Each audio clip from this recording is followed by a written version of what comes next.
Welcome back to the channel and welcome back to another edition of the Spurs Chat podcast. In this episode, we'll be talking about Tottenham's draw against Roma. It finished 2-2 at the Tottenham Hotspur Stadium in the Europa League. Now, we're live on YouTube, we're live on X and, of course, Facebook. So please do get involved. Let us know how you are feeling about that game at the Tottenham Hotspur Stadium this evening and let us know how you are feeling right now as a Tottenham Hotspur fan. As I just said, Tottenham Hotspur 2, Roma 2. Heung-min Son put Spurs 1-0 up after just 5 minutes from the penalty spot. Ndika equalised for Roma in the 20th minute. Brennan Johnson put Spurs 2-1 up in the 33rd minute, and then Hummels scoring in stoppage time in the 91st minute, giving Roma a point at the Tottenham Hotspur Stadium. Now, after the draw this evening, Tottenham Hotspur are down to 9th in the Europa League table. We now have 10 points from 5 games. Now, the match facts and stats from the game: Tottenham Hotspur had 50.2% of the ball to Roma's 49.8%. Shots, Spurs had 24 to Roma's 18. Shots on target, Spurs had 12 to Roma's 7. Shots off target, Spurs had 9 to Roma's 7. Block shots, Spurs 3, Roma 4. Total touches in the opposition box, Spurs had 43 to Roma's 30. Goalkeeper saves, Tottenham 5, Roma 9. Fouls 9 apiece, and corners, Spurs had 7 to Roma's 6. As per usual, I've got 3 very special guests to talk about Tottenham's 2-2 draw against Roma. Back with us is panel regular Craig Dearman. Craig, how are you? Yeah, frustrated as usual. Just the inconsistency again, isn't it? Look, Roma are very good for that draw in the second half, especially. It's just what we do, isn't it? It's after a brilliant result at Man City at the weekend, you're kind of a bit of a bump back down to earth, isn't it? I'm saying that. I mean, it's a draw, but it's a game we should have been looking to win. Just disappointed, really, because just to consolidate that place in like the top 4 of the table would have made the last 3 games easier. Now, obviously, a bit more pressure on those. We should definitely be beating Hoffenheim and Elfsborg, but Rangers isn't going to be an easy game, and obviously they've gone above us now. So we're, as you said, we're outside that top 8. So yeah, another frustrating evening. Inconsistencies again. Should have finished that game off. Didn't take our chances. I know we hit the post a couple of times, but yeah, all in all, we didn't lose. I suppose that's a positive, but we should have been looking to turn them over today. Craig, we'll come to your thoughts on the game in a second. We'll just introduce the guests first. It sounds like you want this podcast over pretty quickly. It's just one of them, and it's just yeah, one of them. Very frustrating. Back with us is Josh Cowham. Josh, how are you? Yeah, all good, Chris. Yeah, I'll tell you what though, all the kind of frustrations, I'm frustrated as well, but it was actually a pretty decent game of football. Sometimes you can have a frustrating game, although we conceded in the last minutes, and yeah, we didn't get the 3 points. But I thought it was a great European night, an enjoyable end-to-end game. Sometimes you can have these dull games, and I thought there was a bit of life in that game. I thought we showed some decent promise there, and yeah, although it's back to reality after that great performance against Man City, I thought it was an all right game, and I actually quite enjoyed watching it, Chris, despite the result. I'm with you, Josh. It was an entertaining game, but I tell you what, I'm recording this podcast from the car at the moment before I head home, and I'm feeling pretty flat because after the entertaining game, when you only end up with a point, against a Roma team that have so many issues, and so many Roma fans have messaged me, and I've spoke to so many Roma fans this week as well. A number of them have come on the channel this week, and they thought that they were going to get absolutely battered by Spurs this evening. And I haven't even mentioned so far on the podcast that they had 3 goals disallowed, but we will get into it all. Back with us also is Gary Maloney. Gary, how are you?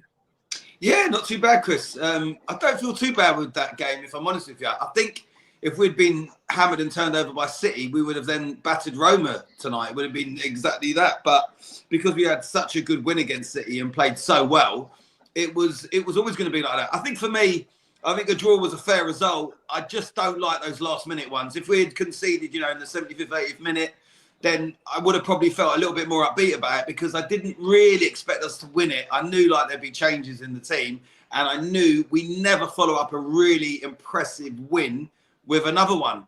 it's always, you know, a draw or a defeat. It was just the way we conceded right at the end. I don't like last minute ones, whether it's a draw or a defeat.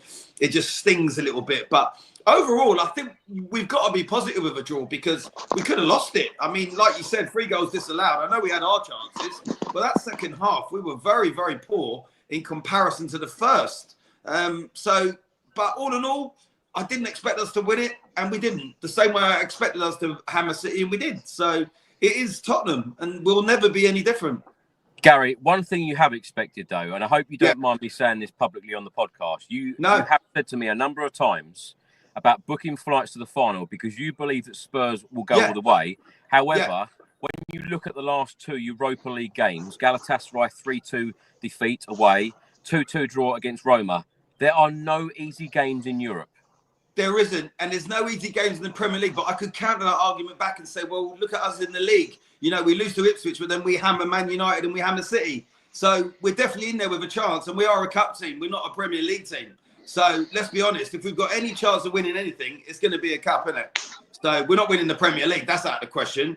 You know, I certainly think we'll get past Man United in the quarters of the Carabao, but probably the semi will be, you know, the end of the line for us. But the Europa is our best opportunity to win a trophy this season, and I stand by that. And I think we can go all the way. I wouldn't be too disheartened with a draw. It's still a draw, but it was the manner of the draw and the way we conceded at the end. And the second half was a little bit poor. But on another day, we could have been 4-1 up, you know, at half time. You know, it is what it is, unfortunately. We're never, ever going to do a win like that, City away, and then go into the next game and get another big win like that. It's just not going to happen with Tottenham, Chris. And you know more than anyone. You follow them home and away. And when are Tottenham ever consistent? They're not. But I think you can get away with not being consistent in the cup competition. I think there's a little bit of an opportunity there, you know? Brennan Johnson's just done an interview with Spurs TV and said all of the lads are disappointed. Craig, let's come to you on Gary's point there about the inconsistency, because 2 weeks ago, we lost 2-1 at the Tottenham Hotspur Stadium against Ipswich. We then absolutely battered Manchester City, the Premier League champions. Yes, they're going through a very sticky period at the moment. But you've still got to go to the Etihad. You know, they haven't lost there for 2 years in the Premier League. Spurs go and thump them 4-0. And then, of course, a 2-2 draw against Roma. It was fully expected by the Spurs fans and the Roma fans that Spurs were going to win comfortably tonight. Like I said to Gary, no easy games in Europe, no matter what competition you're playing in, no matter what opponents you have. But how disappointed are you? Because when we look at the Europa League table, yes, there's 3 games to go still in the league stage. We don't really want to be in that playoff position, and at the moment we are. Yeah, for what it's worth, I don't think we will be come the end of the group stage. I think we'll be well inside that top 8. I think we'll win the next 3 games. I do think we'll beat Rangers, and I think Hoffenheim and Elfsborg. I think we'll win them. I think we'll get 9 from 9 points. So it's not a disaster tonight, but it always, as Gary said, last-minute goals, it feels like a loss, doesn't it? If they'd been 2-0 up and we'd come back and scored 2 goals at the end and nicked a draw, you'd feel completely differently about the game. But as you say, this was a struggling Roma side with loads and loads of issues. I have to say, I thought Dybala was sensational that first half. I thought him going off was a bit of a bonus at half time, to be honest with you, because he was running the show. What a fabulous player he is. Do you not feel, though, Craig, that there were stages in the game where we could have put that game to bed? Oh, yeah, but it's like that every game with Tottenham, isn't it? It's like that every game. It really is. But we lost the midfield battle tonight. I thought the defence was reasonable tonight. I thought Radu, Dragusin and Ben Davies again, I thought were very good. I know they scored a couple of goals, or 3 goals, as you say, that were offside. But there was a great shot shown on the telly tonight where they just held their line. And regardless of the fact that they scored, they held their line. It was an absolutely brilliant back line. They were brave. They stayed in position and let the Roma player run offside. So the defence, I've got no issues with the defence tonight. I still think we're light on the left-hand side. I think Archie Gray's a great talent and a great prospect, but he's not a left-back. He can do a job. But I'm fed up with players just doing jobs in positions. We need another left-back. But the forward line, I thought Kulu was good again. But the midfield let us down tonight. It did. We lost that battle in there, and that's where we didn't lose the game, but that's where we drew the game tonight, if you like. Josh, let's come to you. Let's get your thoughts on tonight's 2-2 draw against Roma. Yeah, I agree with Craig. I think there was a moment in the game where Sarr just got a bit leggy, and we lost the midfield battle there. And since that point, I think in the last kind of 25 minutes of the game, Roma were knocking on the door for quite a long time. So I wasn't actually that surprised that they got a last 91st minute goal. Of course, it had to be Hummels who gave away the pen in the first minute. But yeah, I think, look, this is why I don't feel so negative about tonight, Chris. As Craig just said himself, I think defensively we were on it tonight, and we haven't got our first 11 out there. We're missing Van der Ven, we're missing Romero, we're missing our goalkeeper. It's basically our B team out there, and I think they performed pretty well. Forster made some pretty decent saves in there. There was one that was really lashed at him, and he made a great save. Ben Davis and Dragosin, they can come out and hold their heads up high. I thought they were superb tonight. Absolutely superb performance from them. The amount of times they kept Dobvik offside, and he was absolutely insane last year for Girona, where we met for the first time, Chris, and I think he scored like 25 goals for them last year. So he kept him out all night. And as you said, I think they dealt with Dybala all right, despite him pulling the strings. But yeah, the midfield lost it. I thought Bentancur was a bit rash. And then we kind of just fell apart like typical Spurs at the end. But yeah, look, Chris, I think we played all right today. Although despite the result, I'm not coming away going, I think we've had a shocker there. I think Roma deserved a point, and I think it's a fair result. Yeah. Ange Postecoglou on whether Tottenham Hotspur will prioritise results over style of play in their final 3 Europa League games. He said, "Why can't it just be entertaining, mate? I'd much rather we were exciting to watch." Gary, let's come to you. Let's talk about Tottenham's lineup this evening against Roma. Forster in goal, Porro, Radu Dragushin, Davis, Gray, Bentancur, Sarr, Kulusevski, Johnson, Solanke and Son. Subs this evening, Austin, Whiteman, Udogi, Hardy, King, Basuma, Bergvall, Maddison, Elise, Williams, Barnett and Timo Werner. Of course, Ange Postecoglou made 4 changes to the team that beat City at the Etihad at the weekend 4-0. What did you make of this lineup, Gary? Because it does, even though Josh said it's a B team, it's a pretty strong team. Yeah, good side. I mean, I knew there was going to be changes in there. We all knew that would happen. Obviously, my main concern was Fraser Foster, to be honest with you. But, I mean, I have to say, I thought he had a pretty decent game. I don't really think he can be to blame for the 2 goals that they got. You're always going to compare it and be like, would Vicario got to that one? And there'll be fans that say, Vicario would have got the first one and so-and-so. But overall, I thought he had a great game. Look, I think first half, we could have been out of sight. We could have been, at least 3 or 4-1 up. But, we just didn't take our chances. And this is what Tottenham do sometimes. On another day, we comfortably go in 3 or 4-1. It was just very frustrating the second half because it just seemed like a totally different team. And right at the end when Fraser Foster pulled off that great save, I was so pleased for him. And I thought, you know what? We'll hold on now because you're never really relaxed when it's only a 1-goal lead. It's Tottenham, you know what I mean?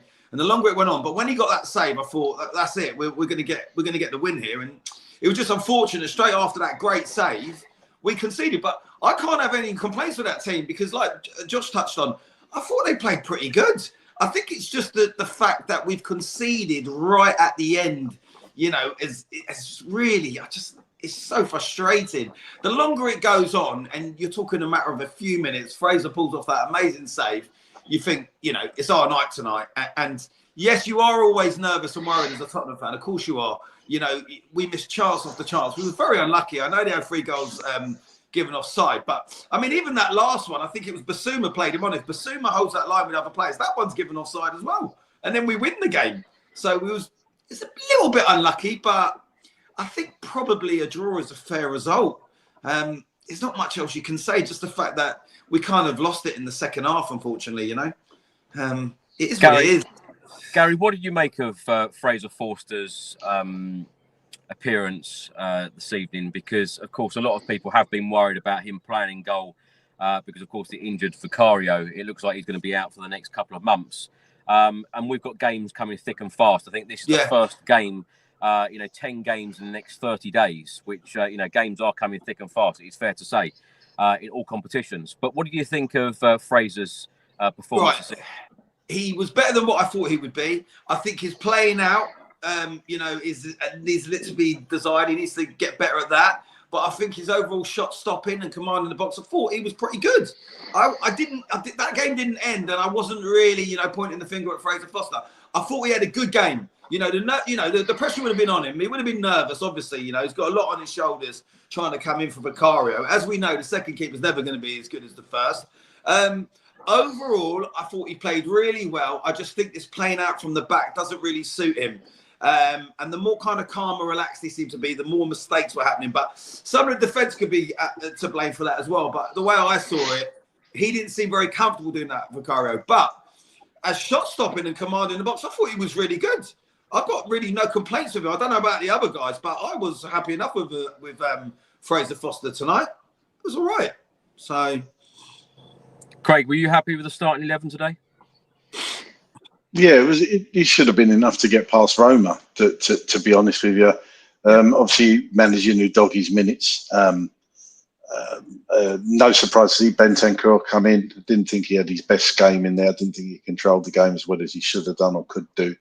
Sarr, you know what you're going to get with him. Started off well, in fact, actually, Sarr. Kulusevski, quite happy with him in there. So it wasn't that midfield. It's not like the midfield was weak at all. You got Kulusevski, Bentancur, and Sarr in there.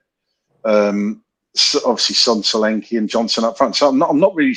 I wouldn't even call it a weak team.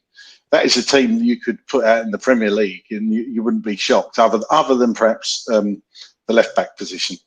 Forster is obviously an enforced change because Vicario's injured. I would imagine.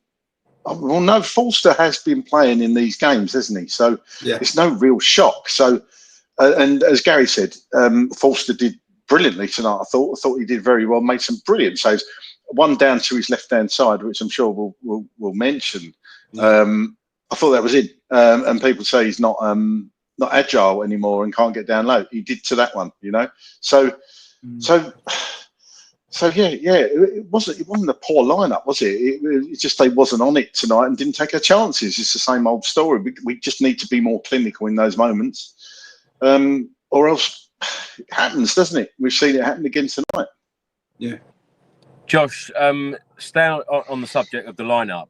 We've seen Ange Postecoglou make 7-8 changes in this competition before, only 4 this evening. Were you surprised by the lineup at all? And who impressed you this evening? No, not at all, Chris. I think that's like I said, it's probably what we should have come out with. Yeah, it's a bit weaker than our best team that we can field, but injuries, etc., and all the unlucky kind of situations that we've had in the past few days with Vicario getting injured. That's the card that we're dealt. But yeah, I think the players that surprised me today, I thought played really well. Again, like the Man City game was Ben Davies for me, man of the match. I think he was superb tonight, despite conceding 2. I thought he was brilliant. He had a few runs going forward as well, which I thought were quite impressive. And defensively, I thought he did his job really well. Caught the Roma attackers offside, held his line, didn't make any individual mistakes. I thought he was superb tonight, to be honest, Chris.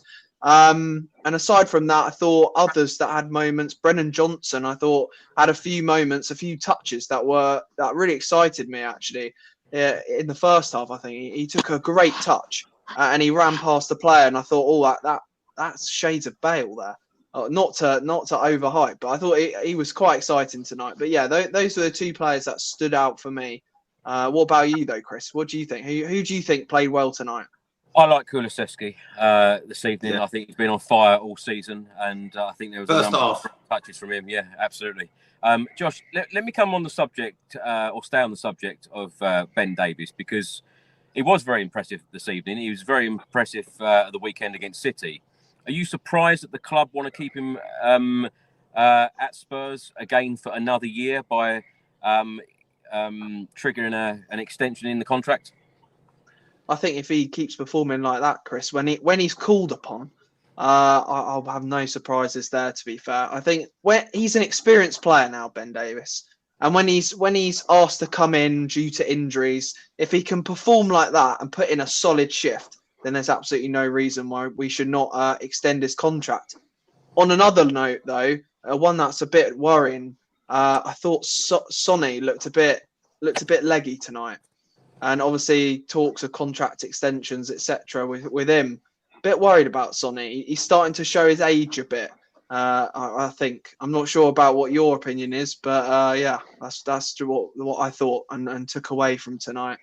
We'll probably talk about it, but I feel like Son just takes the extra second in some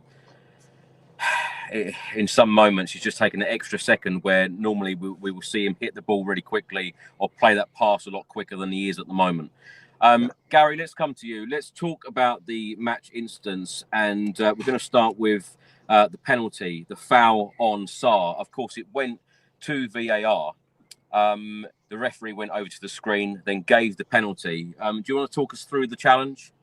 Yeah, well, I've got to put my hands up here and be honest, because at first I didn't think it was a penalty. So the ref just waved it away, and I was sitting here with my boy, and I said, "That's never a penalty." I generally thought Sarr had just made a meal of it.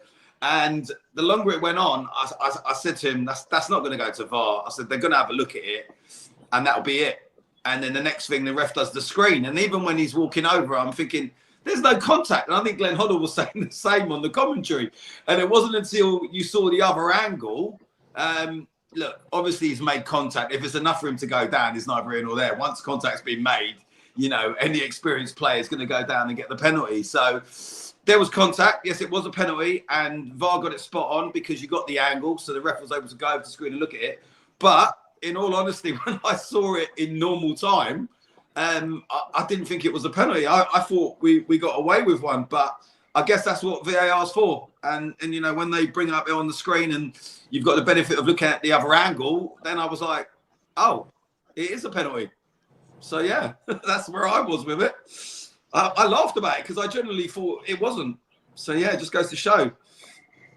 Craig, let's come to you. Of course, Heung-min Son stepped up in the 5th minute, putting Spurs 1-0 up. What a fantastic start at home in Europe. That is exactly the sort of start that you want. But Heung-min Son, of course, doesn't ever let us down in these situations. A fantastic penalty to the goalkeeper's right-hand side. Yeah, the keeper went a bit early there, but Son, there was no stuttering to his run-up. It was just head down and bang.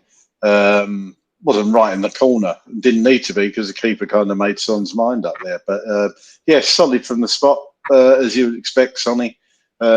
Still very accomplished at things like that, very good at things like that, very trustworthy. Probably the player in the team I'd trust the most to take a penalty in that situation. So yeah, it was a great start. And I thought we were going to kick on from there. But of course we didn't. It should have been the building blocks and the base to build on tonight. But we just did what we've done in a few games this season, and just sat back a bit, didn't control the ball well, didn't control the game well. That's the main thing for me, is actually game management, in-game management. And obviously we're not quite there to the end of the match yet, but they were panicking. That was that last corner, they were panicking. There was even before that, Roma had so many chances.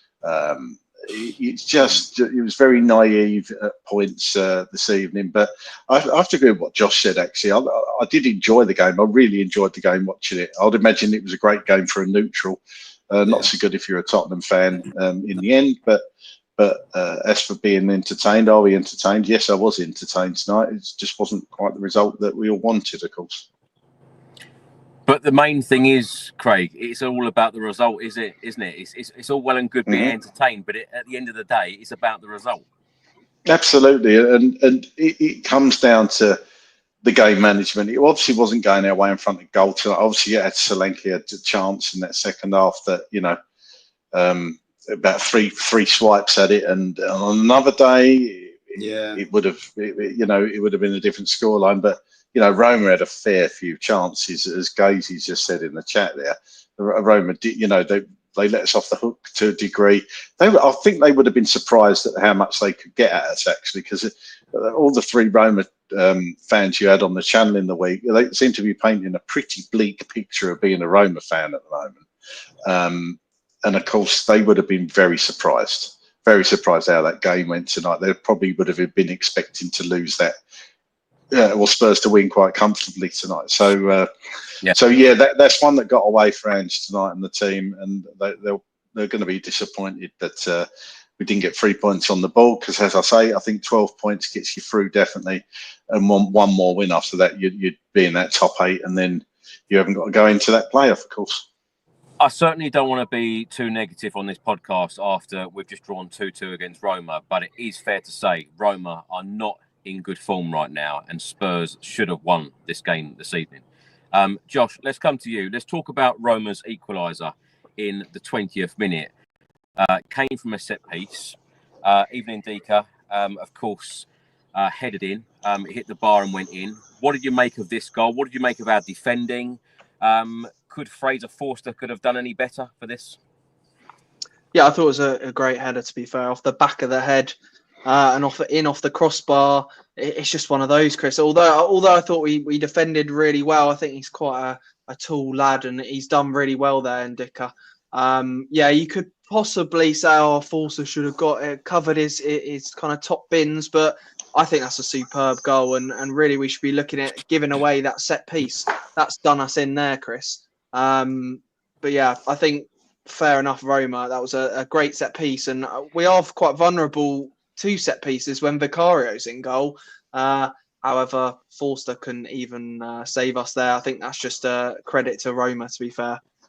Yeah, I don't think that he could have done much about that, Josh. Because I mean, it hit the bar. It wasn't right in the corner, but that was a hell of, you can see him in that picture. He's up in the air. People say he's not agile, as I say. Back. It was like his shoulder and back. It was a fluke goal, really, wasn't it? Exactly. It come off at a weird angle. Yeah, and it's weird. You know, going in off the crossbar like that, you can't blame the goalkeeper there, in my opinion. No. Anyway, you can't blame the goalie there. I don't think you can do anything there. No. Josh, what do you make of us with set pieces? Is it still a worry for you?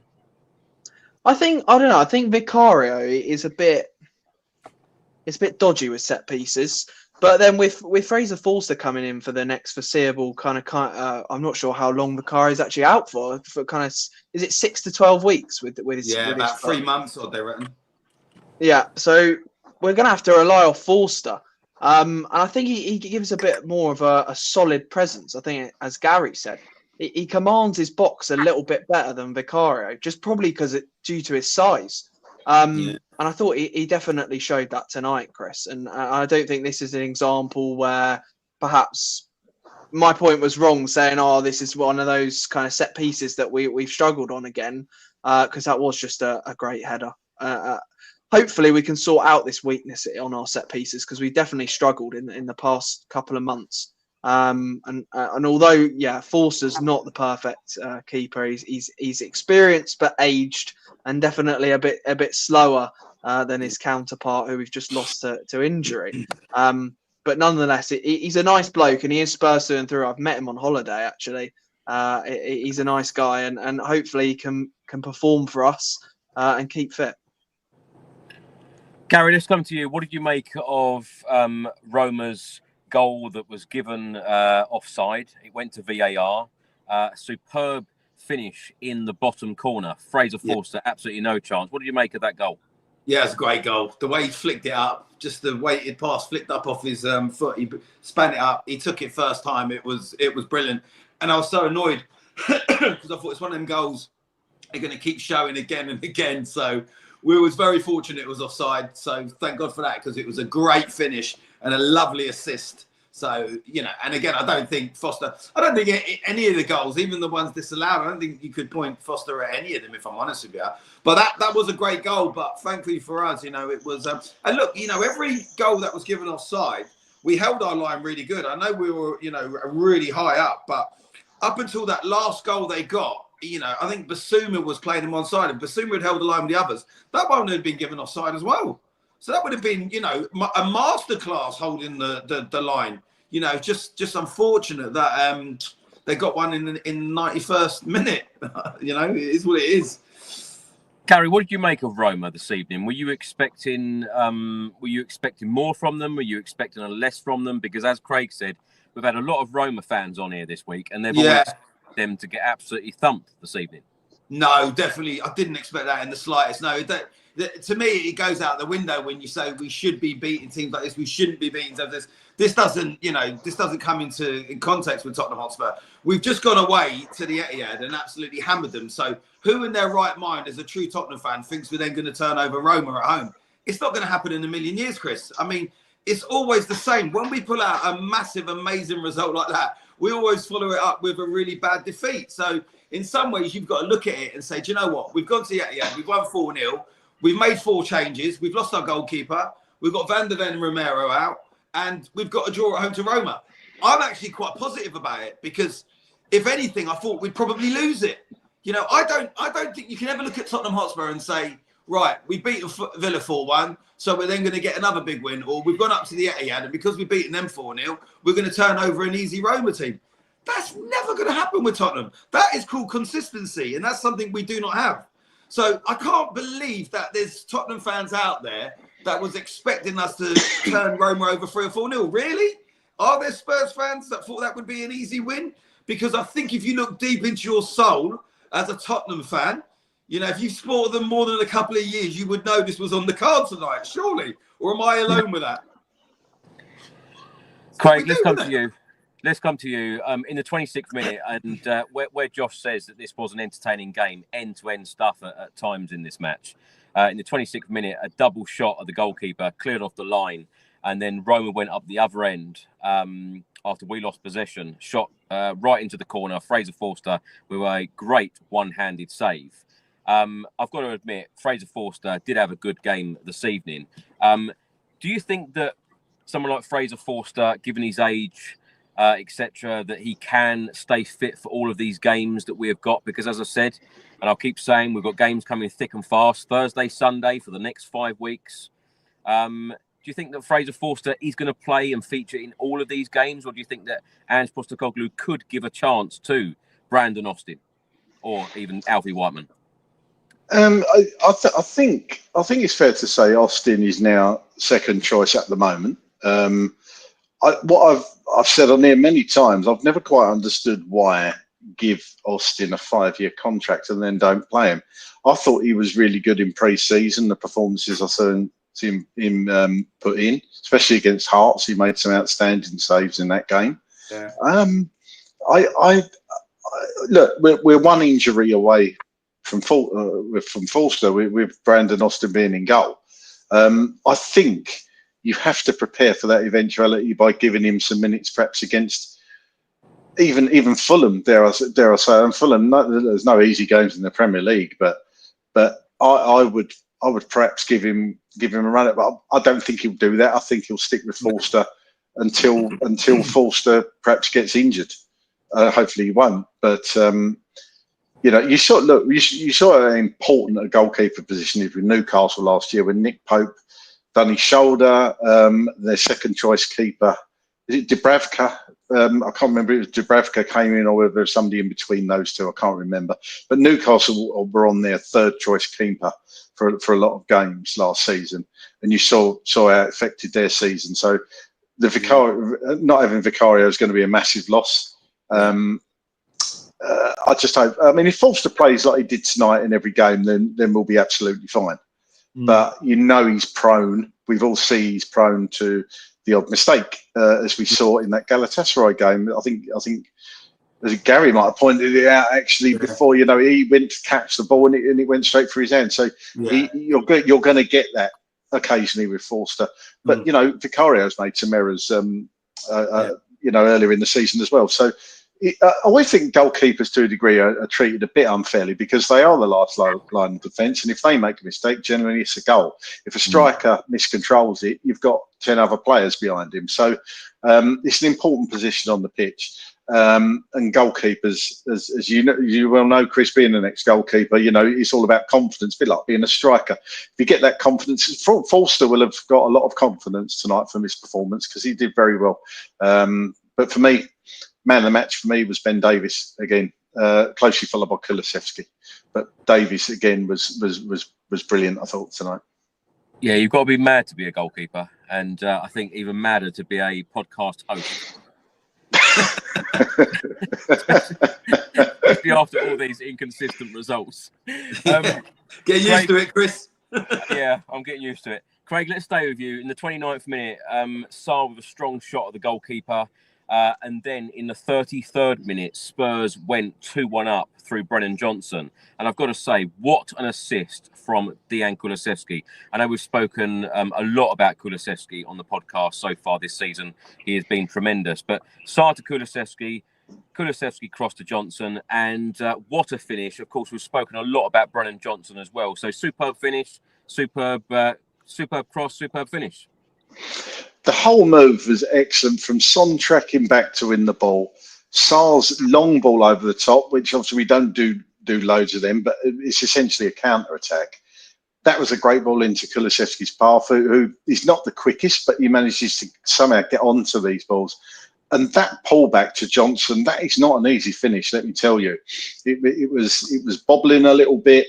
It was coming at him with pace. He was running at pace as well. Great finish into the bottom corner. He's playing well, Johnson. He's going to get more goals like that this season, I'm sure. Just a great team goal again. It was lovely to see that combination, Kulusevski to Johnson. How many times have we seen that this season, with Johnson coming in at the far post or somebody coming in at the back post to score? So when it works, it works. And that kind of goes to show, if the ball is correct and in the right place and the players where they should be, then it's kind of indefensible. You have a real problem defending against that. But yeah, that was just a fantastic. That's Spurs at their best. That move. Yeah. It was really good to see.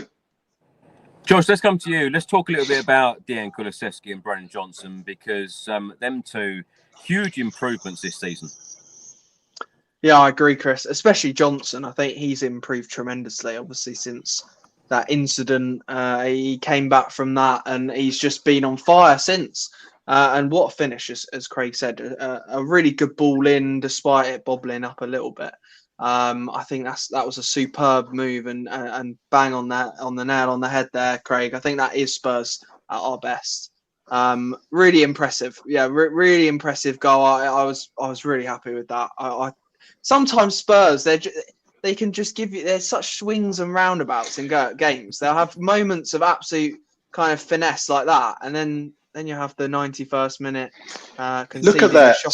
Sorry, Josh, but look at that there. Now, he's just about to cross that. He's not really got tons on, has he? Unless he swings it in. Bearing in mind, players are running back towards the goal. He swings it in. Solanke's kind of there, but you'd think the defender would cut that one out. Johnson obviously coming across the left back. I think that is. It might be the left midfielder coming back. It's a difficult pass, and it's an even more difficult finish on his weak foot. Well, that's the thing, Craig. When you look at it there, it doesn't even look like there's anything on. Exactly. Well said, Craig. Because when you look at this image, there's nothing on. It is all about Brennan Johnson now getting in the right position. Isn't it? Not only getting in the right position, but the finish was absolutely superb. 9 times out of 10, that cross comes in from any other player, and that's just defended, isn't it, and kicked out. At best you get a corner. But his vision and Johnson's run, those two combined, it's almost, dare I say, a bit like Son and Kane in their heyday. It's just like they know, innit? Crazy. Brilliant. That's a good image where you paused it, because, really, really impressive. Really impressive.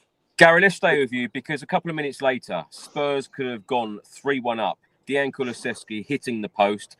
It bounced out to Heung-min Son. We thought it was a dead cert that it was going to be 3-1. Heung-min Son blasts it over the bar. So unlike him. I know, but this is what Josh touched on. I've been saying this for a while. I've been on the last few podcasts, and I've been saying there's just something not quite right with Son. Look, he got his penalty, and you think that would spur him on and give him the confidence then. And all he's got to do is just pick his spot, and he leans back and smashes it. And I don't know. You know, it's easy to point the finger, but Son of old would bury that, wouldn't he? It is frustrating, and you know, there was one I think in the second half that's similar like that with Johnson skied it over, but with Son, when that comes rolling out, you think this is a goal all day long, and, you know, and I love Son to bits, but like I said, he's lost a little bit of pace and a little bit of confidence, and at the moment, it's just one too many step overs, and he's just a little bit rash with the ball, and you just feel a bit like just calm it a little bit, you know, but. It is what it is. I mean, you got to say he did have a good game. He did score that penalty. He took it amazingly. But you would put all the money you have on Son converting that chance. Because for Son's standards, that was a very easy chance as well, Chris. But it just wasn't. It wasn't meant to be. And, you know, you look at all the chances we had in that game. You know, we've hit the post, the crossbar. It just wasn't our night in some ways, you know. It just goes that way sometimes. You know what I mean? Craig, let's come to you. Son forced a good save from the goalkeeper in the 40th minute. I've wrote down here, actually, that Son could have and should have hit it first time. And I feel like I've said that a few times this season about Sonny. A minute later, Pedro Porro had a shot. Goalkeeper saved it. A minute before the break, Kulusevski with a shot that went just wide. And then just before half-time, Roma free kick, a free header that went just wide. So, of course, the halftime score was 2-1. Defensively, Craig, as I've just mentioned there about a Roma free kick, I'm going to mention set pieces again. What do you think of us today, particularly defending set pieces? Were you happy with us defensively? It was almost the second phase for me. Or look, that their first goal come off the guy's shoulder. You are going to concede chances and headers from set pieces. You can't win all of them. That was just the first goal was a brilliant ball in and a lucky. It wasn't even header, was it? It was off his shoulder. It was like this sort of area, wasn't it? There. Yeah. In fact, if you watch it, the guy wasn't even looking at it. He was kind of like that. So that was just a bit unlucky. But you could argue that could have been defended better. But I think we've got better at defending set pieces. I genuinely think we have. If you look at the amount we conceded last season to the amount we've conceded this season, it is well down. Yeah. It's just that second phase when they switched off, which we'll come on to, their second goal. Bergvall obviously cleared it. Well, look, we'll come on to it a bit later. But as a rule, I thought we dealt with a lot. I feel much more comfortable with, funny enough, with Dragoshin and Davies playing centre-back, defending set pieces than Van der Ven and Romero, to be honest, because Romero's gone walkabout a few times this season. Yeah, yes. And oddly enough, for a tall guy, Van der Ven isn't as commanding in the air as you'd like him to be. Yeah. It's very strange, actually. But as a rule, I think we've been okay. There's still work to be done, but I think we're getting better at it, certainly. Craig, how are you feeling at that halfway point, 2-1 up? I was quite relaxed, actually. I thought, you know, taking the lead back, and I just thought second half will come out, get another goal and basically kill the game. Because I think if we'd got another one, I think that would have killed the game. I don't think it's a game where we needed 4 or 5. I think if we got 3, excuse me, Roma would have perhaps come out a bit more and we'd have had chances to get in behind. Start of that second half, we had a counter-attack. We had 4v2. You know, and again, that was bad decision-making. I think it was Solanke running forward with the ball. Should have gone to his left. We saw that at the weekend before. He tries to find Kulusevski, or he finds Kulusevski, and then Kulusevski kind of fluffs his line. So it's just all a bit. There's certain situations where we make bad decisions that we're failing to capitalise on situations, and that was one. That was one of many tonight where they, you know, didn't make the right decision. That's exactly what I was going to talk about, Craig. Are you still surprised at this stage of Postecoglou's tenure at Spurs that we are still talking about, you know, such wasted opportunities in that final third? Because most of last season, Postecoglou, that's all he went on about. We were wasteful in that final third. And games like this in European football in particular, you can't be wasteful like that. You've got to be clinical at these times. You know, you're 2-1 up. You've got to put the game to bed. And like you just said, 4-on-2, a great opportunity. It was. And look, I've been in situations like that as a player, and sometimes having too many choices, you do get confused. But these are professional footballers, and it's what they, you know, Roy Keane's, that's his job. You know, that he should be knowing what to do. And you do set up drills like that in training sessions where you've got, it's more for the defenders than the attackers, but the attackers get things out of it as well, something out of it as well, where it is 4v2 or 3v2 or whatever it is. And you've got, it's all about decision making and making the right decision. So I would imagine Postecoglou will be quite frustrated that he didn't look to his left, because Solanke, whether he's got a thing about passing to the right, whether he does, I don't actually see him look to the left. Both occasions I'm talking about, one against Man City and the one tonight, he didn't look left. Now, is that sometimes the player not calling for the ball, or sometimes is his awareness not quite there? Because I think Solanke again did a lot of work tonight. He did a lot of hard running and hard work tonight. And there was a time when he went down and I thought he'd done his groin, but he obviously carried on. Because if we lost him, crikey, we'd be in trouble. But yeah, as you say, they should. That decision making, as Ange said, like you said there, is a big part of his system. And we're still not getting elements of that right. And that is why we're on this curve, up and down, riding a wave, as Gary said, you know, win one week, draw the next, win one week, lose. If you look at our recent form, it's win, loss, win, loss, win, loss, win, loss. Yeah.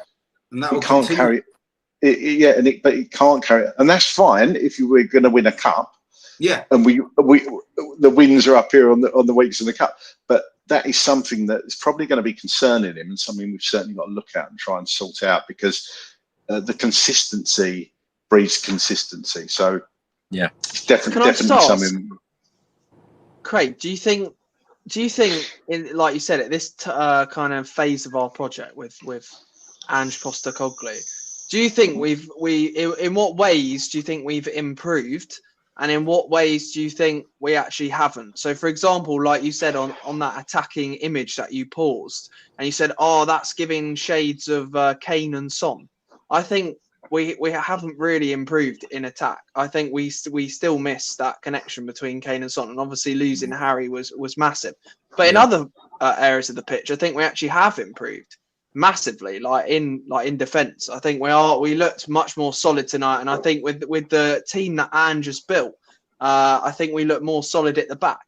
But what worries me now is, like you just said, in attack, like we're not taking our chances. Like we've got in a lot of players, but it's not really clicking. There's a bit of inconsistency, and we definitely miss that world class kind of finesse that when you know that. We used to have Harry and Son running forward, and you just knew we were going to score. You're like, that's a break, he's going to score. But now it's like, it's not always clicking. The thing is, Josh, that's where it's come from. Even in these cup games, you've got to be clinical. You know, you've got to be clinical in that final third. If you want to be challenging for cups and trophies, you've got to be you know, winning these games and putting these games to bed. You know, 2-1 up at that point. You know, as Craig said, 3 minutes into that second half, 4-on-2, you have got to be scoring. You've got to be making that right decision to put that game to bed at that point. And then, of course, you know, as Gary keeps going on about, 91st minute, they get their equaliser and we end up with a point, and we're all sitting here, you know, not as happy as we should be, and sitting ninth in the Europa League table. Josh, I think there's... Go on. Yeah, sorry, just to come back on that quick, Chris. I think that the basic thing about that 4-on-2 thing, right? If that had been Harry Kane running forward with the ball, the correct ball would have been played. You know, we all know what good playmaker Harry Kane is, let alone finisher. And I think we all tend to underestimate the impact losing Harry Kane has had on this club. I know some people are listening to this don't like to hear us talk about Harry Kane. But the fact is, we lost the best ever player for the club. Yeah. A week before the season started. I know it was last season, but we're still recovering from that. We are still recovering from them. And you can't, Gary. You can't replace who is out there that will replace Harry Kane? Nobody. And remember when you talked about Son and Kane being telepathic, they were both, and Harry Kane still is, at their pomp, at the very, very top of their game. Whereas we know Sonny's performances have have waned a little bit. But the result of that might be the fact that he's lost Harry Kane. Yeah. You know, if you think about. But the thing is, Craig, I don't want to sound harsh here. If you're wearing a Tottenham Hotspur shirt and you've got 4 players on 2, whether it's Harry Kane or whether it's someone else, 4 players wearing a Tottenham Hotspur shirt should be scoring a goal. Should be, but the ball's got to be right, Chris. And Solanke played the wrong ball. Yeah. That's simple as that. Like, we have to take it into context for what it is. We've got some players out. We've changed our goalkeeper, and we've just come off a massive result at the Etihad. Now, as Tottenham fans, we're not going to have it our own way. We can't go up to the Etihad and absolutely hammer them 4-0, probably like should have won 5 or 6-0, and then expect to turn over Roma. That's never going to happen as a Tottenham fan. It's just not going to happen. I know we all expect, because, you know, a lot of fans think, well, you know, we dealt with City really easily and we hammered Man United and we hammered Villa, so we should hammer Roma and we should hammer Ipswich. But that's not the Tottenham way. It's not going to be like that. And you can think back to any great, massive result and win that we've had. We normally follow it with a defeat. Like, we never have 2 or 3 amazing games in a row. We just don't. Gary, let's take this point here from Matthew Bull. And Matthew, thank you so much for all your comments. I notice your name coming up a lot in these streams, so thank you for your input. Matthew writes here, Ranieri outclassed Ange. Ange Ball found out yet again. Gray and Bergvall struggled again. Bergvall looked too weak. He's easily knocked around the pitch. Is that a fair comment, Gary? Well, look, I can see where he's coming from, but I just think it would be a different conversation if half of our chances went in, because I know we're talking about wrong balls and wrong passes, but we've also hit the woodwork 3 or 4 times. You know, on another day, like, we're scoring 5-6 goals. You know, when we played City on Sunday, everything went our way. Every opportunity and chance that we had, we scored. You know, I think we hit the post once against City, but overall, every single opportunity we had, we scored.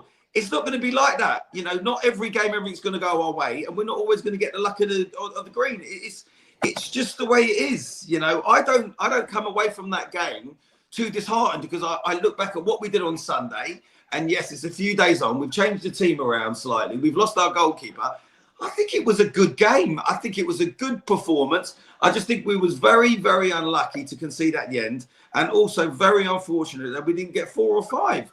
I think overall, before that game kicked off tonight, I was expecting a very tight 2-1 win at best. I wasn't expecting any more than that after the result that we had on Sunday. And it's pretty much what we got, you know. I don't think you can really be too disheartened. I don't think you can point the finger at any player or the manager, because I think, you know, he made substitutions early. I think the first half we was untouchable, and we could have gone in at 4 at the break. Sometimes, you know, you're just a little bit unlucky. You know, and I think that's all it is. I think I wouldn't be, all I'm saying is I wouldn't be too disheartened with that, because normally after a massive win, this is what Tottenham do. We could have lost that game, but at the same time, we could have won it by 3 or 4 goals. So look, we're still in a very great position. Me more than anyone wanted to win that game, right? And I'm not saying I'm happy with a draw, but we'll be realistic about it. We're still in a good position, right? If we can get, you know, 7, 8 points, 9 points maximum, we'll be fine anyway. And I think looking at the game and off the back of that Sunday win, I think we was pretty good. It's just a killer when you concede right at the end. I don't think even people get very emotional, Chris, on X and social media. I think if we conceded in maybe the 75th or the 80th, we had opportunities and we pressed on, we didn't get the goal, I don't think people will feel it as frustrated and as angry. But I feel you've got to cut the team a bit of slack, you know. They've just got up to the Etihad and absolutely battered them. You know, we talk about how many goals we've scored this season and how many big results we've had. Yes, we've had a few bad ones. And okay, this is a draw at home to Roma, but I know people are saying Roma ain't on great form and that, but it was never going to be easy, Chris. I'm fairly positive. I'm quite happy with that. My point is, though, Gary, you've got to be clinical in that final third. Well, you can, but Sunday we were clinical. We're not going to be clinical every week, Chris. We can't have it our own way. But when you've got 4 on 2, you've got to be making the right decision. Listen, we've had players that have been in on goal. People could be saying that about Haaland should have scored. He was right in front of goal. He missed it. You know, 6 of one, half a dozen the other. The fact of the matter is, we battered City on Sunday, made them look stupid, and we've come away with a draw at home to Roma tonight. I don't think it's that bad. Yeah, but I don't. Yeah, you know, fair enough. That game's gone. That game's gone. That game's gone. You can't say still a game. You can't say it's acceptable to draw a game tonight against Roma. No. We beat Listen, City that's 4-0. not what I'm saying. What I'm saying is that was a good performance tonight. We was very, very unlucky. I'm not saying it's acceptable. Yeah, but it's about the result, Gary. It's about the result. Right, and I'll tell you the result. The result was 2-2. We didn't lose the game. We didn't lose tonight. Did we lose? But this could be that we could be in a playoff position rather than the top 8. It could mean that we're going to be playing 2 more games. I think out of the last 3 games, we're going to get at least 7 points. We're going to have enough. We're through. Yes, it's annoying and frustrating that we conceded in the last minute, but I've seen enough in the Europa League to know that we're going through. So yes, we all wanted a win, but I know you're saying it was Sunday, but if you're going to say ifs and buts, you've got to be more clinical, then I can turn around to you and say, well, we were on Sunday. Yeah. So, but you need to let that game go. You can't be thinking about that game. Right. So then, in that case, let's let this game go because that was an hour ago. And let's move on to well, we've got to be clinical against Fulham. We'll come on to that. Right, yeah, we do. Yeah, we did plan to do a very I get a lot of fans on social media going on about the Palace game and the Ipswich game, but they seem to have forgotten we've been up to Manchester twice and scored 7 goals. I mean, does that not count because we played great football? I mean, you got to balance it out, wouldn't you? Gary, I don't know, maybe I'm a glass half full, but I don't think it was that bad tonight. Well, you're not normally. You've surprised me this evening. Wow, I never know. You're like Tottenham, you are, Gary. I don't know what version of you is turning up. It's nearly tomorrow as well. It's nearly tomorrow. It's exactly. Very late. We were going to do a very short podcast. All of these guys have got to get working in the morning. Josh, let's come to you in the 50th minute. Roma had a shot wide. 3 minutes later, they scored. It was offside. A couple of minutes later, they scored again. It was offside. What did you make of those decisions, by the way? Yeah, I was going to say, Chris, I thought the ref was superb tonight. I thought there was nothing wrong, and I thought with his performance, and I thought it was actually a decent use of VAR. We moan about it quite a lot. Yeah, I've been on the channel many times. We go, oh, flipping out! It's taken this long. It's taken 5 minutes to make a decision. Why are they trying to look at that tonight? It was used. It was the best of VAR tonight. I think they got everything right. Ref made all the correct decisions. Didn't take any rubbish. Good performance from the refs tonight, Chris. Josh, let's stay with you. In the 60th minute, Roma crossed from the right-hand side, hit first time against the bar. It came off Porro, and then 2 minutes later, Porro free kick hit the bar. What do you make of Pedro Porro's performance? I forgot about that. Yeah, I thought it was dangerous. That was a good free kick. Unlucky. Right on the top bit of the bar, wasn't it? On the edge. Yeah, shame. I thought he played well, bit of passion. I saw him shouting at the crowd quite a few times, which was quite funny to watch. Yeah, he's been decent, Chris. He always puts a shift in, and I think he's quite a reliable right back now. And I'm glad that he's made his way into the team, especially after the way Tim Sherwood spoke about him when he first played for Spurs and really gave him a lot of stick. Yeah, look, he played well tonight. A lot of woodwork tonight, Chris. It wasn't just Porro for both sides. I don't think I've seen a game like that in a long time. There's been that many chances.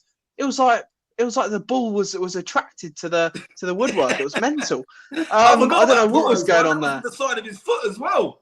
Am I missing something about like all this positivity about our 2-2 draw? Like Josh is saying what a great game it was. Gary's pleased. Chris, I don't know. It's really odd. I genuinely, Yeah, but you don't get an extra point because you had a good game. No, Chris, I agree. As much as we could have won it, we could have lost it. So I think a draw was a fair result. How many times did we moan, even when I know we were all, there's two sides to the game, isn't there? There's the results and there's what the football's like. When you win, but you play rubbish, it's always in the back of your head that one day that's going to get to you. A bit like at the beginning of Nuno, we were winning a few games, and we were playing awfully. And then that got to us. But tonight, Josh, don't mention him. Don't mention Nuno. We don't mention Nuno. I think it's important. I think we played well. I think Roma played well tonight, despite their woes and all these fans kind of slagging off their team. I thought they were impressive tonight. That's reverse Ranieri. Come on. Them fans are absolutely mental. Yeah, I thought when I saw Ranieri, I thought, oh no, this is not good after what he did to us before when he was less than Yeah, bad memories. You just knew it then. I just knew something was going to happen then. But yeah, Chris, I mean, I don't know where the positivity is coming from. It shouldn't really be positive. You're right. It's a results business. But no, I'm not telling anyone how to feel or what to say, but I just feel I feel a little bit flat coming away from the stadium. But you were there as well, Chris. It's different for you. You were there, isn't it? I just feel like it was a real opportunity this evening, and we had so many chances to put that game to bed, and that's what I find frustrating. And when Ange mentioned it so many times during his first season about wasted opportunities being not clinical in that final third, I feel like we have had quite a few games. Yes, Gary, I completely understand clinical at City last Sunday, but of course you've got to move on to the next game, and you've got to be clinical every single week. And when you create those sorts of opportunities and those chances, when we talk about that, I will say, Chris. When we talk about that Kulusevski cross, tonight, it was quite flat. It sounded very flat in the stadium. Yeah, it was quiet.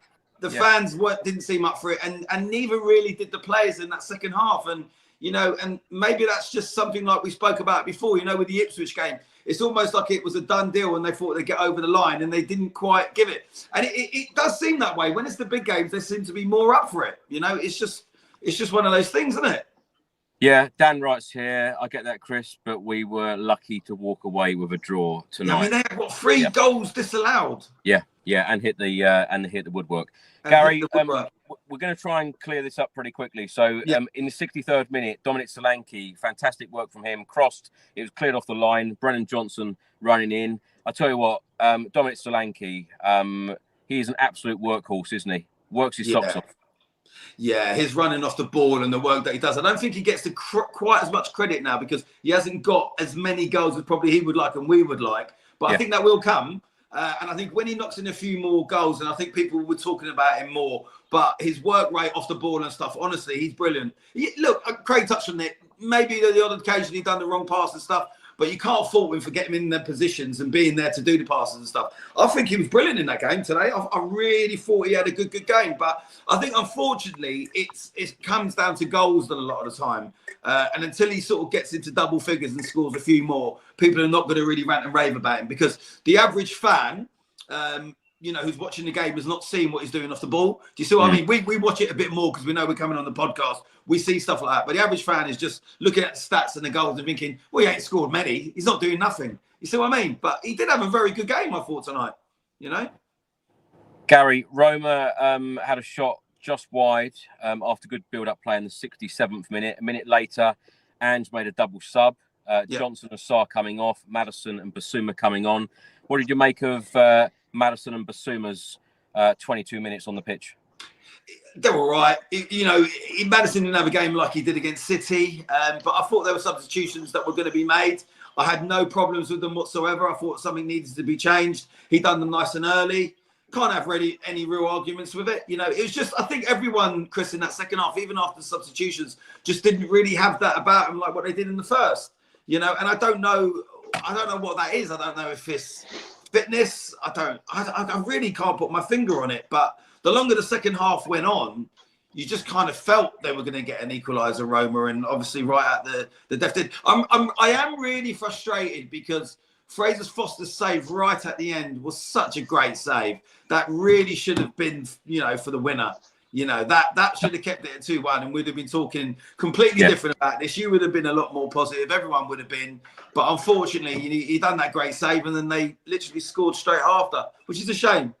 I don't want to come across negative. I just feel like... No, you're not. But Chris, for you're also there, like when you go there and you pay your good money and you're in the stadium and you're there with the crowds and you're watching the game and you concede in the last few minutes. That's never nice. Coming away from a game, whether you draw or it's a defeat, in the last minute of a game is horrible when you're there, Chris.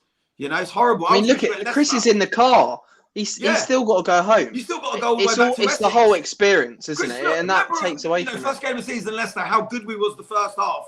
And then we conceded at the second. Yes. And I done the pod with you outside the stadium and I was absolutely going mental.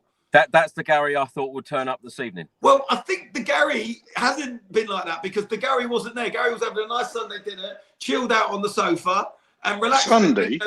And do you know what Gary's going to do after this? He's going to watch the Man City game again because all I've done since we battered them on Sunday is keep... Hey? It's Thursday. Well, it's Friday, actually.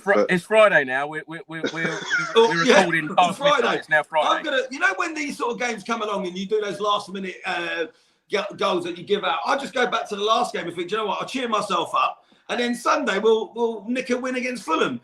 Sunday will be the same, Chris. I know we're going to come to it, but don't expect we're going to play like we did against City on Sunday. We're only just going to get over the line against Fulham. That's just what we do. I'm trying to work through this quite quickly, Gary, so I don't know whether we're going to get onto Sunday in the near future. I'm sure he said 45 minutes, didn't he, Craig? Yes. Craig just wants to go and get into bed. Craig, let's talk about the 71st minute, because what a chance this was. Again, we should be putting this game to bed. Solanke had a shot. Maddison was in the middle. Maddison wasn't happy. No. Again, it's just it's either poor decision making or just the final pass just wasn't right tonight in spots. And as Gary said, Sunday it was perfect, or Saturday everything was pretty perfect. So look, you're going to get games like that, I suppose. We didn't take the chances that fell our way. We're always going to create chances in this system and this way of playing. It's just about if you're creating 20 chances a game and only scoring one goal, that's when you want to start worrying. Obviously, we got 2 today, but it just wasn't enough, was it? Wasn't enough, and it's that. How many times have we used that word on this podcast? Clinical. We weren't clinical or get enough again today. Now, is that the players we need strengthening in certain areas? I probably think so. I think Udogi's a great left back, but his final ball's not excellent. So if you had a left back that could deliver a ball like Porro as well to push Udogi, because there's no real person to push Udogi because we haven't got a proper left back.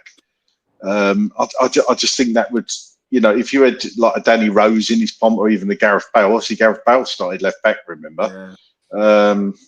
Imagine him and Kane in this team. Crikey, how many goals would be scoring? Yeah, I love it. I think you're right, Craig. I think probably my most used word on this podcast is clinical, and your most word is frustrating. Frustrating. Gary, what do you reckon your most used word on here is? Make a mix. It's after the watershed as well. This is Tottenham. This is what we do. Probably this is what we do. Because, from when I can remember being a kid, this has always been Tottenham Hotspur.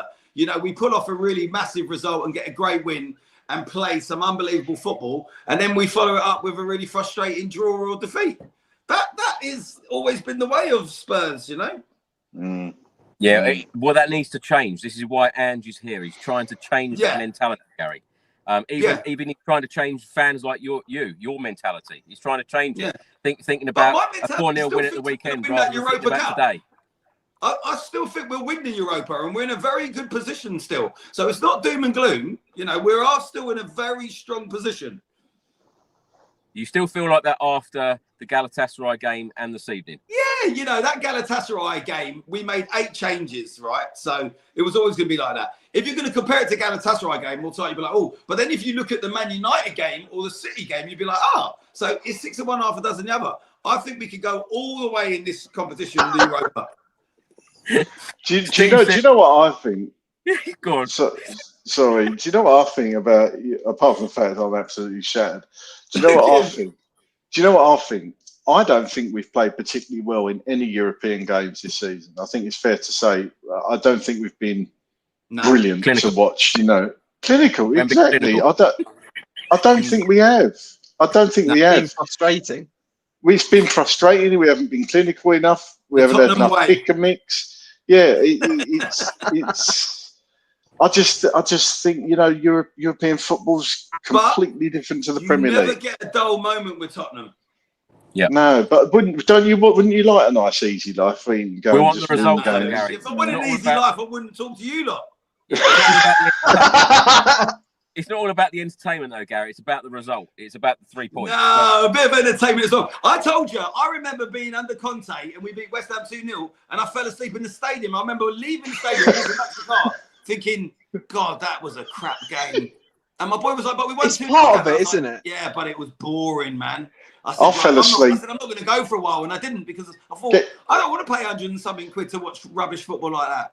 Gary, I fell asleep against AZ Alkmaar. I was sitting there leaning on the stand. You know the thing where in the standing, so you can stand. I was leaning on the thing in front. Yeah, but I was leaning on that. I was like, yeah, I was at that. That was boring. Just Jesus Christ. We are going to need to speed this up because it is now 12:10. Friday morning, and we're only Greg at said he can go on till 2. Josh, let's come to you. In the 71st minute, Pedro Porro had a shot over the bar. A minute later, Bentancur received a yellow card for a late challenge. 5 minutes later, Ange Postecoglou subbed him off. Bergvall came on. Son also went off. Timo Werner came on. What did you think of Bergvall and Timo Werner? And also, what do you think of Bentancur this evening? Because, of course, he's now not going to be playing. Well, he could play against Rangers, but he's going to miss 7 games, Premier League and League Cup quarter-final. Yeah. Well, that's going to be a tricky one for the squad. But yeah, we've got enough cover, I think, to kind of deal with that. And yeah, he wasn't superb tonight, Chris. I think he was a bit rash tonight, like I said earlier. I think he likes leaving one on when he's challenging for the ball. But it will be a miss in the Premier League and in the League Cup squads losing Bentancur. Timo, when he came on, thought he had a few decent runs. Bergvall, don't think he had. I mean, he made a few decent passes, but nothing significant. Rest for the night. Oh Christ! Don't stand up that late. Thank you very much, Theo. But yeah. Right, in the 80th minute, Tottenham. I hope you've charged that vape up, Craig. Is there loads of charge on that vape? No, the battery's died so late. That's it. Gary, what do you make of the chance that Dominic Solanke had 10 minutes from time? Well, I mean, who was there free in the box who he could have squared it to? Because that's what we're all looking at, innit? We're thinking, mate, you got to square that, innit? It's frustrating, but listen, I mean, Kane and Son have done that many a time and not scored. But I think, you know, the emphasis is on Solanke at the moment because I think if Solanke had scored 4 or 5 more goals and he went for that, no one would say anything. But because his scoring, you know, isn't right up there, everyone's thinking. And look, the pass was on, and if he passes it, I think we score. But it's just one of those things, you know. He went for goal, and it wasn't meant to be. You know, it's unfortunate. He got a good strike on the ball, but I think he's got to square it right, and it's a goal, isn't it? You know. Craig, lastly, let's come to you. Talk us through the last 5 minutes because Spurs had a chance to make it 3-1. Of course, we didn't capitalise on that chance at all. And then in the 91st minute, Hummels scoring for Roma, making it 2-2. A frustrating, you know, I'm going to use that word. I'm going to use your word again, frustrating. You know, that last 5 minutes where, again, we should be putting the game to bed, coming away with all 3 points, but we don't. We come away with 1. Yeah, and just before this, but let's cover this off. I mean, the cross there. This is what I was talking about when they're starting to panic. In my opinion, Bergvall clears with not the best header in the world, but got it just to the edge of the box. Roma player picks up the ball, crosses in there, just smashes it across, and there's 2 or 3 at the back post. That's where they were ball watching. That was kind of. I think one of Gareth's 7, 8-year-olds are not taught to defend like that. That they've lost their man. They're attracted to the ball, panicked in that last minute. As Gary said, Bissouma steps up, although I don't think he's in a terrible position there. No. It would have been offside. But the main thing for me, you can see all our players are at the front post and the 3 Roma players are at the back post there, and just had to get a touch on it and it went in. So yeah, very disappointing way to end the game. But as you say, we could have probably, I can't remember whether it was before it or after that. Timo Werner had the, I think, Son, not one Son, somebody passed Timo Werner. He went on the outside, round the defender, round their right back, and just knocked one out. knocked one out, knocked it out, and oh Christ Almighty! I'm talking about. Are we keeping you up, Craig? No, it's all right. Are you got something else on your mind at the moment, Craig? Or what? Right. Let's move on. Oh God! Oh Jesus Christ! Right, let's move on.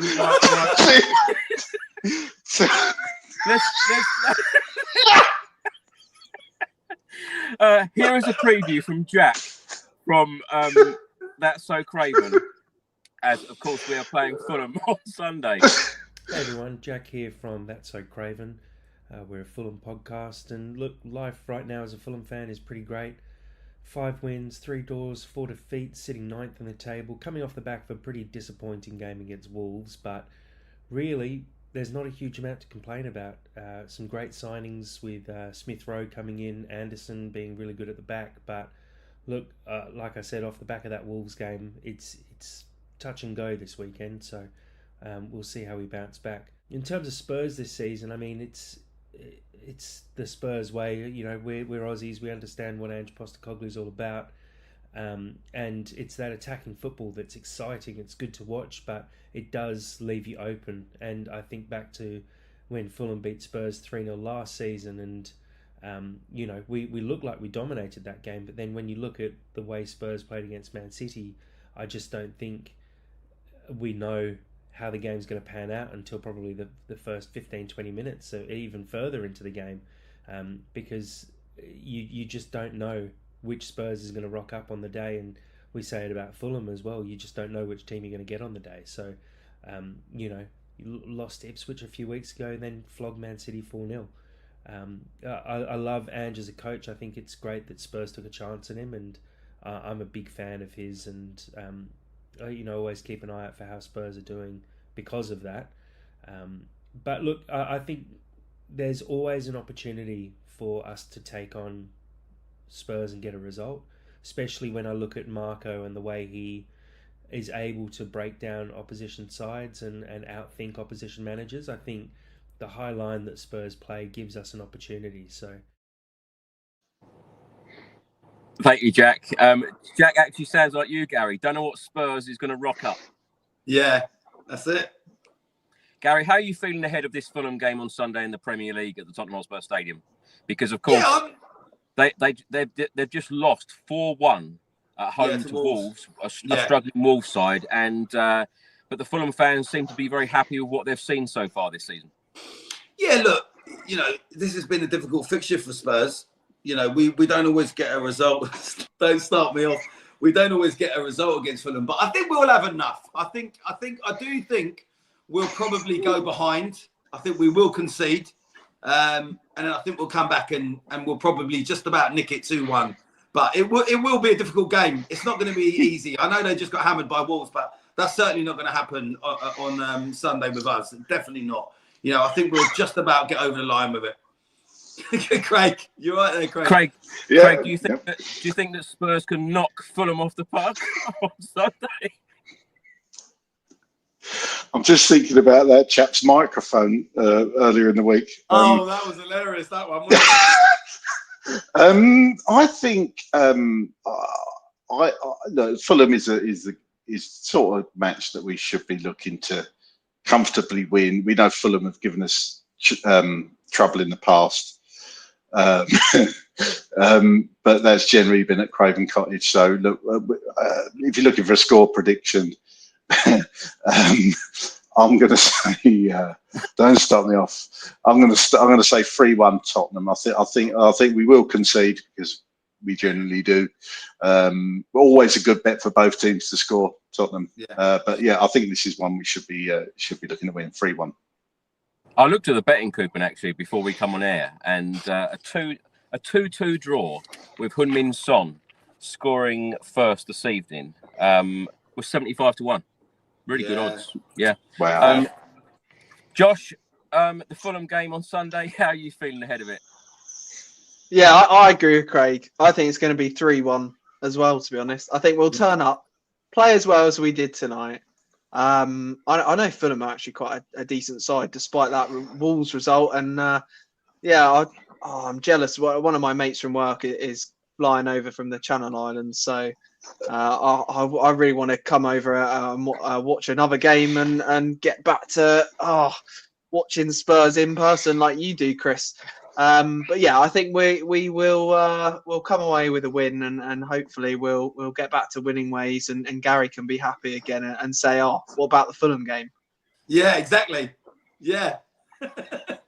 Josh, thank you so much for coming back on the Spurs Chat podcast. An absolute pleasure having you here. Pity we couldn't talk about a win this evening, but as you say, let's hope that we're getting back to winning ways on Sunday against Fulham. Where can people find you on social media? What are you up to at the moment? Yeah, you can just find me on X or whatever social media, Josh Cowham. I'm just cracking on with working life after university, 5 weeks into a new job. And like I said to Chris a couple of weeks ago, I'm very, very, very thankful for the opportunity to come on your channel, because it's definitely helped me out in getting my job, and some skills that I've learned from coming on this podcast is really invaluable. And thanks to you and all the lads and ladettes and everyone who comes on the channel, because it's always a great time when we come on here, especially when Craig has a good laugh. Yeah. We don't normally see Craig even smile, so it's been really nice to see him laugh this evening. Yeah, I'm hard to please. Yeah. Josh, thank you so much. Great to have you here, and we look forward to having you on again very soon. Gary, where can people find you?